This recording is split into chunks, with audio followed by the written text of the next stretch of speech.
દીપા પેલા પૈસા આલો યાર. ચિયા પૈસા? અલ્યા તારો એક્સિડન્ટ થયો તો, ટોગો ભાગ્યો તો દવાખાનામાં, ડોક્ટર ને મી પૈસા આલ્યા હતા. તે ડોક્ટર નથી પૈસા આલ્યા હોય તો ડોક્ટર જોડે માગ, મારા જોડે હું માગ?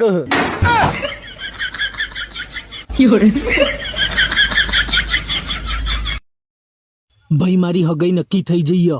કાલ છોકરી વાળા ઘેર આવવાના. હાલ કોઈને કહેતો ના, વસ્તી ભોગો માર. આપણા દીપાભાઈ ની સગાઈ નક્કી થઈ ગયેલ છે. કાલે છોકરી વાળા ઘરે આવવાના છે. તો જે કોઈને ભોગું મારવું હોય તે સત્વરે આવી જજો.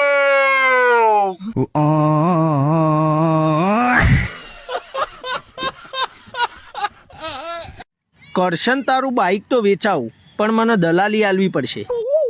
મળી જશે. જો ભાઈ, મારા ઓમાં કોઈ લેવા ખાવાનું નહીં, હું તો ખાલી સેવા જ કરું. કેટલા માલવાનું છે ભાઈ?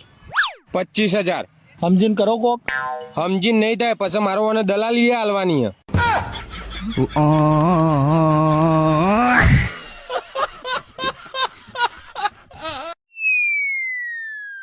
ભાઈ લ્યો 20 રૂપિયાની બિસ્કીટ આલો, આખો ઠેલો ભરીને. વાહ, એક બીજા 50 રૂપિયા હાલ, આખી દુકાન તાર નોમે કરી દઉં.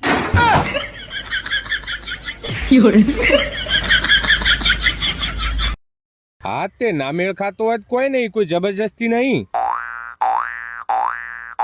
શું થયું ભાઈ? અલ્યા હમણાં એક ભાઈની હગઈ કરાઈ, તે હોમાં હારો શિફ્ટ ગાડી આલે, ત્યારે ના પાડે. શિફ્ટ ગાડી નેની પડે, અમારે તો સ્કોર્પિયો જોવે. કોઈ નહીં, કેન્સલ કરી દીધું. ભાઈ મારી વાત કર ને, મારા શિફ્ટ ગાડી ચાલશે. ચાલશે? ઓહો, તો શિફ્ટ ગાડી ભરીને આવશે. એટલો બધો સામાન એ લાવશે? ના ના, 4 છોકરો હું.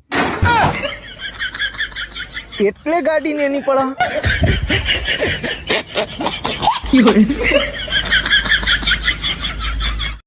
ભાઈ તું આ રોલો પિંડો અને ચોરી ચકારી કરવાનું બંધ કરી દે.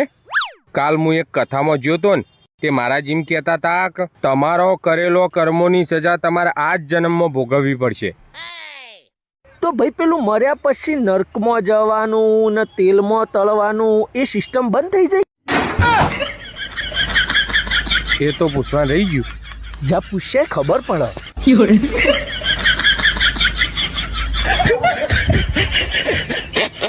હા એ તો થઈ જશે, એનો કોઈ મોટો ઇસ્યુ નહીં, બધું કમ્પ્લીટ જ છે. લેજે કોલ્ડ લેતો આવજે. ના ના કોઈ. એટલે તું મને શું સમજે? તારો નોકર સમજ? ખાનદાની માણસ હું. લોકોનો કોમ કરવા માટે જન્મ નહીં લીધો મેં. 5 રૂપિયાનું તારે જે ખાવું એ લેતો આવજે. તું તો મારો મોટો ભાઈ, તારું કોમ તો કરવું પડે.